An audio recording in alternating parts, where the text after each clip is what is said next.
Dies ire, dies illa, solvet seculum in favilla. Bago natin simulan ang kwentong ito, pwede niyong iskipan kung hindi ninyo trip itong pagsagot ko sa tanong. Forward niyo lang. Naisip ko kasi na ilagay na lang sa simula ito para hindi magkarambol-rambol. Sa dulo kasi ng kwento ko, andun yung opinion ko sa kwento. Masyadong awkward kung sasagot pa ako tapos magbibigay ako ng opinion sa kwento. Sige, ang tanong na napili kong sagutin sa nakaraan kong kwento, yung tanong na bakit namula yung mata ni Tatay Dadoy at nag-iba yung boses niya nung nakita ito ng tatay ng lola ko. Ganito, hindi aswang si Tatay Dadoy. Mabigat kasi ang daladalang agimat ni Tatay Dadoy noon. Kabalyerong puti. Kapag meron kanyang mutya na yan, mainit ka sa mga nilalang na nasa panig ng kaliwa. Partikular na yung aswang o mataas na uri ng mangkukulam. Kahit nakaupo ka lang, tapos may mga ganyang nilalang sa paligid mo, hindi mo maiiwasan na uminit ang ulo mo. Normal yan kapag mataas na antas ang taglay mo. Pero may kapalit yan. Yung buhay mo stable lang. Hindi ka yayaman, hindi ka maghihirap ng sobra. Kaya ako napakinggan nyo ng maigi yung ending ng kwento. Kalahati ng lupain niya nawala sa kanya. Lumipas pa ang ilang mga taon, unti-unting nawala ang lahat ng yun. Yan ang magiging kapalit kapag meron kang mataas na kaalaman, baon, mutya, librong itim, at kung ano-ano pang uri ng mga lihim na karunungan o LNK kung tawagin. Haba na naman ang intro ko. Pero sana meron kayong napulot kahit maliit na impormasyon. Simulan na natin ang kwento. Ang kwentong ito ay hango sa totoong buhay. Karanasan ko mismo ito. Taong 2011, United Nations Street, Parañaque City. Itong mga panahong ito, kritikal ulit ang sitwasyon ng tatay ko. Nasa ospital siya kaya walang ibang nagpo-provide sa amin, kundi ako lang, tapos konting tulong ng nanay ko. Hindi kasi siya makapag full-time na trabaho, gawa ng palagi siyang nasa ospital dahil binabantayan niya ang tatay ko. Kaya kami nalipat dito sa UN. Mura kasi ang upa ng bahay dito, kumpara doon sa pinanggalingan namin na Marimar Village malapit sa SM Bikutan.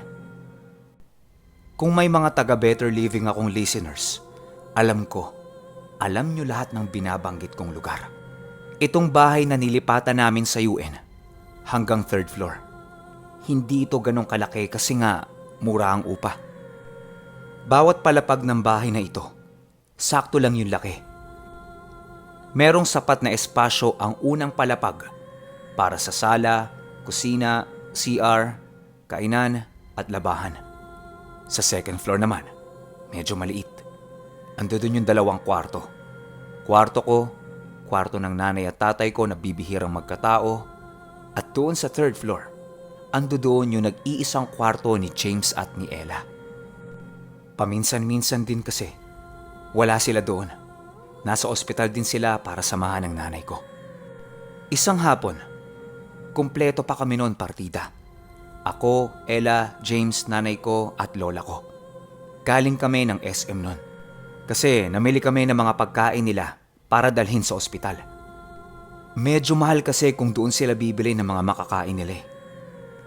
Nung naglalapagan na kami ng mga pinamili namin sa SM, naalala ko na meron pala akong kachat noon sa Yahoo Messenger. Naka-on pala yung camera ko noon. Tumakbo ko papunta sa kwarto ko para silipin kung online pa siya at hinihintay ako. Pero pagpasok ko sa kwarto ko, sa kanang bahagi nun, bubungad yung kama ko. Sobrang bilis ko nun kasi nagmamadali talaga ako para habulin yung kachat ko. Pero pagtingin ko sa kama ko, doon ako unang nakakita na animoy figura ng isang babae. Pero gawa ito lahat sa usok. Natigilan ako ng 1 segundo sa pintuan ko. At kitang-kita ko nagmamadaling tumayo yung usok na yon mula sa pagkakahiga nito sa aking kama. Animoy pareho kami nagkagulatan. Hinding-hindi ko malilimutan yung itsura nun. Kulay gray na napakalaking usok na nagmamadaling umangat. Mahaba ang buhok nito at butas ang mga mata. Papalabas na ito ng pintuan. Pero bago pa man din ito dumampi sa mga balat ko, agad-agad akong tumakbo. At sumigaw ako ng, "Wah, ma! May babae!" Lahat sila tumingin sa akin. Tapos nataranta din sila. Kasi akala nila meron akong nakitang magnanakaw. Pero sabi ko, multo yung nakita ko. Pero usok. Kaya umakyat din sila para tingnan yung sinasabi ko. Pero wala. Wala silang nakita. Kaya ang ginawa ko, doon sa mismong kama ko, doon ako nagdasal para kahit papaano hindi niya ako guluhin. Pero pakiramdam ko naman noong mga oras na yon, hindi niya talaga ako guguluhin. Sadyang nagkagulatan lang kami. Tsaka ilang buwan na din kaming nakatira sa bahay na yon nung mangyari yun eh. Kaya alam ko hindi siya masama. Pero meron itong mensaheng pinadaan sa panaginip ko nung gabi nung mangyari yun.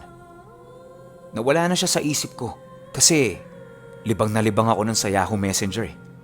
Shoutout nga pala sa mga gumamit nito. Ang room namin noon, Metro Manila Barkada 69. Kulitan, basagan, murahan, mga tipikal na chatter noon.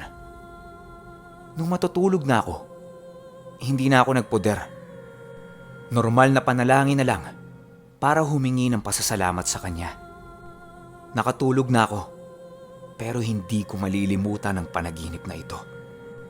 Ang naaalala ko, nasa isang masikip na cubicle ako. Nakaupo ako doon, tapos walang labasan yun. Kwadradong cubicle na ako lang yung nasa gitna. Tapos ilang segundo lang, may mga nakikita ako sa gilid ng mata ko na sumisilip-silip sa taas ng cubicle. Pasikip ng pasikip yung cubicle. Nahihirapan na akong huminga. Naiipit na ang buong katawan ko. Wala na akong makuwang hangin. Hanggang sa nawala yung cubicle na umiipit sa akin. At doon ko nakita ang samot-saring imahe ng kakaibang mga nilalang.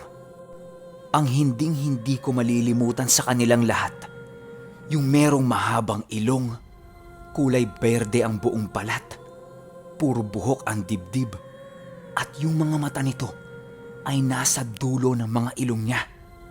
Nakataas sa mga kamay nito na parabang sinisindak ako. Kasabay niyan, may mga lumalapit ding ibang nilalang sa akin at gumagawa sila ng kakaibang tunog. Yung tunog na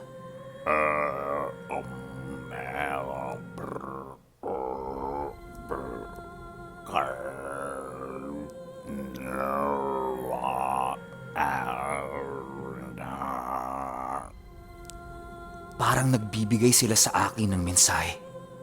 Hindi ako makagalaw sa panaginip ko at palapit na ng palapit sa mukha ko yung imaheng hindi ko malilimutan. Hanggang sa tumigil silang lahat at merong babaeng humawak sa kamay ko. Pagtingin ko dito, blanko lang ang mukha niya pero sunog ang buong katawan. Ramdam na ramdam ko yung gaspang ng mga kamay niya. Halos sariwa pa ang mga sugat nun. Pahigpit ng pahigpit yung hawak niya sa akin. Hanggang sa bigla siyang bumitaw at may humila sa kanya na hindi ko na nakita. Kasabay ng paghila sa kanya ay yung pagbaligwas ko sa pagkakatulog ko. Hingal na hingal ako noon at uhaw na uhaw. Pagtayo ko ng kama, biglang kumalampag yung cabinet sa kwarto ng mga magulang ko. Pero walang tao doon. Wala ring hanging makakapasok dahil sarado yung bintana doon ng veranda. Ayokong silipin yun ng madilim, kaya binuksan ko lahat ng ilaw. Pagtingin ko sa kwarto, nakaramdam ako ng mabigat na aura. Alam niyo yung pakiramdam na naluluha yung mga mata mo, tapos ang bigat-bigat ng balikat mo. Yung parang pinaparamdam sa'yo yung sakit na naramdaman niya nung nabubuhay pa siya. Tapos yung mga buhok ko sa batok nun, grabing tumataas. Panay ano na ako nun.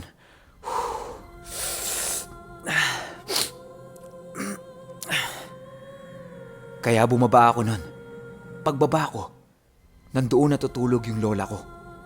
Ayoko nang gisingin para sabihin pa yung mga naramdaman ko.